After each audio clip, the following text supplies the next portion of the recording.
آقا علیہ السلام کی سلطنت، بادشاہت اور پوری کائنات پر حاوی آپ کی حکومت نبوت اتنی معروف تھی کہ اس زمانے کے بادشاہ جو یہودی تھے یا نصرانی عیسائی تھے، جو پرانی کتابیں پڑھتے تھے، اپنے نبیوں کی زبان سے نسلاً بعد نسلاً انہوں نے سن رکھا تھا کہ سلطان انبیاء اور بادشاہ کائنات تشریف لانے والے ہیں۔ ان کی آقا کی علامتیں انہیں یاد تھیں، حضور کے معجزات یاد تھے، حضور کی سیرت یاد تھی، تعلیمات سے باخبر تھے۔ جب ان تک آقا علیہ السلام کی آمد کی خبر پہنچتی تو ان میں جو شخص صاف دماغ ہوتا وہ آقا علیہ السلام کی بات سن کر ایمان لاتا، اور اگر ظاہری مجبوریوں میں ایمان نہ بھی لا سکتا تو برملا حضور کی عظمت کا اقرار کرتا اپنے دربار میں۔ آئیے ایک دو عظیم حوالے اس باب میں دینا چاہتا ہوں۔ اس وقت میرے سامنے حافظ ابن کثیر، ان کی کتاب البدایہ والنہایہ ہے۔ اندازہ کر لیں، یہ بات یوں نہیں، بدقسمتی یہ ہے کہ لوگ پڑھتے نہیں۔ امامیں باندھ لینے اور داڑیاں رکھ لینے اور لمبے شلوار قمیض پہن لینے اور ٹخنوں سے شلواریں اوپر کر لینے اور فتویٰ بازی کر لینے سے بندہ عالم نہیں بن جاتا۔ علم کے لیے لاکھوں کتابوں کے سمندر میں غوطہ زنی چاہیے، علم کے لیے 1500 سال کے ذخیرہ علم کا مطالعہ چاہیے، علم کے لیے صفائے قلب چاہیے، صفائے ذہن چاہیے، صفائے روح چاہیے، اور پھر چشمہ فیض مصطفیٰ سے نسبت چاہیے۔ تب آپ کو پتا چلے گا کہ حضور کی عظمت کی یہ باتیں پاکستانیوں کی، مصریوں کی، ہندوستانیوں کی، شامیوں کی، عراقیوں کی، اردنیوں کی من گڑت نہیں ہیں، موضوع نہیں ہیں، بلکہ 1500 سال سے ائمہ کا عقیدہ یہ تھا جو احادیث نبوی سے ثابت ہے۔ اپنی اصلاح کرو، اپنی لا علمی کا علاج کرو، اور حضور سے عشق کرنے والے اور عظمت مصطفیٰ کے ترانے گانے والوں کے عقیدے پر اعتراض نہ کرو۔ اب حافظ ابن کثیر وہ تو پاکستان میں پیدا نہیں ہوئے، وہ تو ہندوستان اور یو پی سی پی کے نہیں ہیں، وہ تو لاہور کے نہیں اور نہ منہاج القرآن کے ممبر ہیں۔ حافظ ابن کثیر وہ البدایہ والنہایہ میں پورا واقعہ نجاشی کا بیان کرتے ہیں۔ یہ تو حافظ ابن کثیر ہیں جن کی البدایہ والنہایہ ہے، اور وہ روایت کہاں سے کرتے ہیں؟ امام احمد بن حنبل سے۔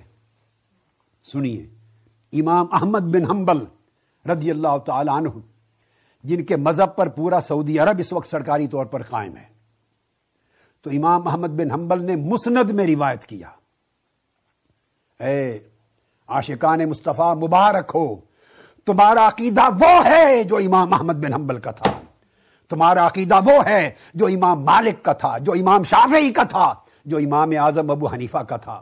تمہارے عقیدے کو تسلسل ہے 1400 سال کا، اور جو اس سے مختلف رائے رکھتا ہے وہ صاحب بدعت ہے، وہ بدعتی ہے، اسے چاہیے کہ اصلاح کرے اور بدعتی نہ بنے بلکہ اسلاف کی راہ پر چل پڑے۔ تو امام احمد بن حنبل مسند میں روایت کرتے ہیں، جس کو حافظ ابن کثیر نے البدایہ والنہایہ میں لیا۔ 84 لوگ مکہ سے گئے تھے آقا علیہ السلام کے فرمانے پر حبشہ ہجرت کر کے۔ حضرت جعفر ان کے قائد تھے، اہل بیت رسول میں سے فرد۔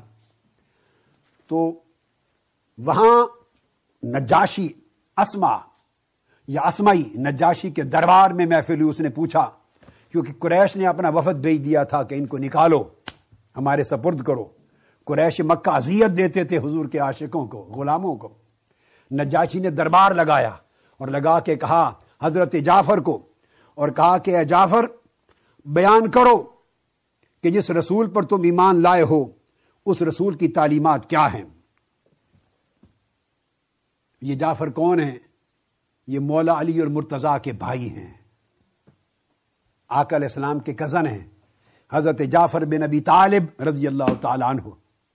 ان کو حضور علیہ السلام نے وفد کا قائد بنا کے بھیجا تھا۔ ٹوٹل 2 مرتبہ ملا کے 84 آدمی ہجرت حبشہ کر کے گئے۔ انہوں نے خطاب کیا اور آقا علیہ السلام کی سیرت و تعلیمات کا بتایا۔ اب آخری بات جو کہنا چاہتا ہوں وہ یہ کہ امام احمد بن حنبل نے مسند میں روایت کیا، اور حافظ ابن کثیر نے اس کی توثیق کر کے اس نے کہا، پورا بیان سن کر نجاشی نے بڑے دربار میں اعلان کیا، وہ عیسائی تھا، اس کے کل وزراء آیان سلطنت موجود تھے، اس کے بڑے بڑے پادری موجود تھے۔ نجاشی نے تخت پر بیٹھ کر جب حضور کا تذکرہ سنا، اعلان کیا واللہ انہ الرسول الذی بشر بہ عیسیٰ ابن مریم، خدا کی قسم یہ محمد مصطفیٰ وہی رسول آخر الزمان ہے جس کی بشارت ہمیں ہمارے پیغمبر عیسیٰ علیہ السلام نے دی تھی، جس کا ذکر انجیل میں ہے۔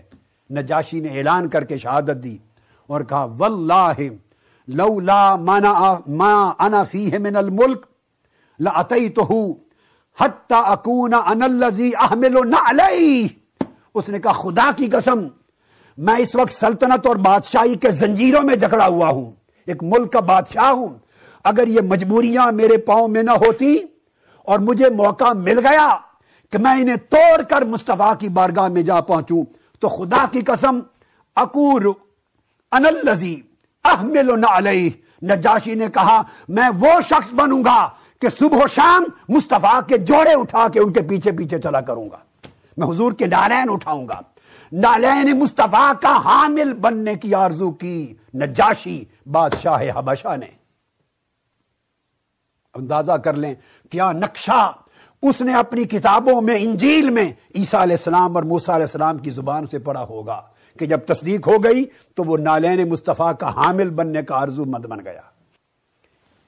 اسی چیز کو پھر حضرت امام ابو نعیم بھی بیان کرتے ہیں۔ یہ تو امام محمد بن حنبل کا ایک حوالہ تھا جو میں نے آپ کو حافظ ابن کثیر سے دیا۔ آپ اسی کو حافظ ابن کثیر کا بھی سن لیں پہلے، آگے چل کے ابو نعیم کے حوالے سے امام ابو نعیم الاصبہانی حافظ الحدیث روایت کرتے ہیں دلائل النبوت میں، حضرت جعفر بن ابی طالب رضی اللہ تعالیٰ عنہ کے خطاب سننے کے بعد امام ابو نعیم نے روایت کیا پوری سند کے ساتھ، وقال فیہ النجاشی، نجاشی نے اعلان کیا وانا اشہد انہ رسول اللہ وانہ الذی بشر بہ عیسیٰ، میں گواہی دیتا ہوں کہ محمد مصطفیٰ اللہ کے رسول ہیں اور یہ وہی رسول آخر الزمان ہیں جن کی بشارت عیسیٰ علیہ السلام نے دی۔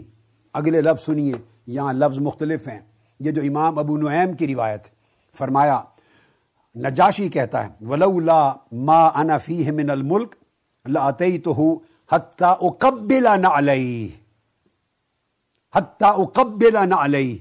نجاشی نے کہا خدا کی قسم میری اگر سلطنت اور بادشاہت کی زنجیریں جنہوں نے مجھے جکڑ رکھا ہے میں توڑ کے نکلنے کے قابل ہو سکا تو خدا کی قسم میں جا کر مصطفیٰ کے نالین کو بوسہ دوں گا، حضور کے جوڑوں کو چوموں گا۔ ایک روایت میں کہا کہ میں ہر وقت مصطفیٰ کے جوڑے اٹھا کے پھرا کروں گا، اس روایت میں کہا لاتیتہ حتی اقبل نعلہ، حتیٰ کہ میں حضور کے جوڑوں کو بوسہ دے کے سر پہ رکھ لوں گا۔ جو سر پہ رکھنے کو مل جائے نالے پاک حضور، ہائے ہائے ہائے، یہ نجاشی کہہ رہا ہے جو سر پہ رکھنے کو مل جائے نالے پاک حضور تو پھر کہیں گے کہ ہاں تاجدار ہم بھی ہیں۔ جب حضور کے جوڑے چوم کر سر پہ رکھوں گا اصل بادشاہت سمجھوں گا، اس دن ملی ہے۔ یہ نجاشی کا عقیدہ امام ابو نعیم کا بیان کردہ۔ اور جو لوگ حافظ ابن کثیر کو بہت مانتے ہیں، علامہ ابن تیمیہ، حافظ ابن کثیر اور ابن القیم، جو لوگ ان کو بہت مانتے ہیں اس مکتب فکر کو، ان کے لیے بطور خاص متوجہ کر رہا ہوں کہ دیکھیے وہ روایت کرتے ہیں اسی سند کے ساتھ کہ ان کے البدایہ والنہایہ میں بھی یہی اسی صفحہ پہ درج ہے، اور اس نے کہا ولولا ما انا فیہ من الملک لاتیتہ حتی اقبل نعلیہ۔ یہ حافظ ابن کثیر نے بھی روایت کیا کہ اس نے اعلان کیا کہ اگر اس سلطنت کی زنجیروں سے جکڑا ہوا نکل گیا اور موقع ملا تو میں حضور کے نالین کو چوموں گا۔ اور صحابہ کرام سے کہا مسلمانوں یہ ملک تمہارا ملک ہے، جہاں چاہو